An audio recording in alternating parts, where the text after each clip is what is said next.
The cold New York wind bit at Margaret Tate's sharp heels as she marched through the streets, her phone clutched tightly in her gloved hand. Behind her composed, no-nonsense facade, a storm raged, the kind that could topple even the most carefully controlled empire. Margaret, the formidable editor-in-chief of a prestigious publishing house, had spent years climbing to the top, wielding her power with precision and ruthlessness. But today, the system she ruled with iron hands had betrayed her. Her visa had expired, and she was facing deportation back to Canada. In a flash of panic and brilliant scheming, she hatched a desperate plan to keep her life in New York intact. Andrew Paxton, her long-suffering assistant, had been her right hand for years, enduring late nights, impossible demands, and Margaret's relentless perfectionism. He had witnessed the countless ways she kept everyone at arm's length, using fear and authority to control the office. When Margaret announced her plan, a fake engagement to avoid deportation, Andrew was stunned. We're getting married. We are getting married. Who is getting married? You and I are getting married. Yes. We are. Getting married. Yes. He hesitated, tried to reason, and even attempted to refuse, but Margaret's will was unyielding. What began as a transactional, forced arrangement would soon spiral into a journey neither of them could have anticipated.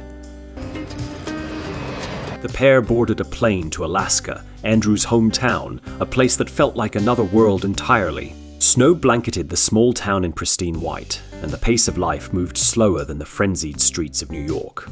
It was here, far from skyscrapers and boardroom battles, that Margaret's control began to falter.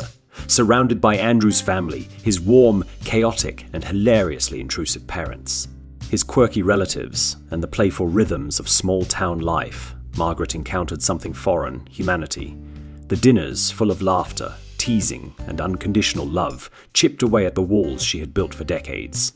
Meanwhile, Andrew grappled with his own emotions. Initially resentful and frustrated at being pulled into Margaret's scheme, he slowly began to see past her icy exterior. He noticed the small cracks, the vulnerability in her gaze, the rare moments when she laughed without calculation, the way she hesitated when confronted with genuine warmth. And in turn, Margaret began to notice him, not just as an assistant, but as a man of intelligence, loyalty, and surprising courage. The jarring collision of Margaret's high-powered New York persona with the slow, grounded rhythms of Alaskan life created both chaos and comedy. From struggling with snow boots to awkward attempts at cooking and learning local customs, Margaret's moments of vulnerability were both humorous and endearing. Meanwhile, Andrew witnessed the woman who had demanded perfection in every office memo slowly discovering imperfection, warmth, and even affection. The forced engagement began to blur with reality, as glances lingered a moment too long and shared laughter felt unexpectedly intimate. Yet, the journey was not without tension. Back in New York, the office and the media loomed in the distance, a reminder of the stakes. Margaret had to maintain the ruse, protect her career, and navigate the skepticism of Andrew's family. Each awkward moment, each misstep, became an opportunity for growth. In a surprise twist of fate, the barriers between them, fear, mistrust, and control, began to crumble. They argued, they teased, they fought, and in doing so they learned more about each other than years in the office ever could. The climax arrived in a flurry of emotions, snowy landscapes, and confessions.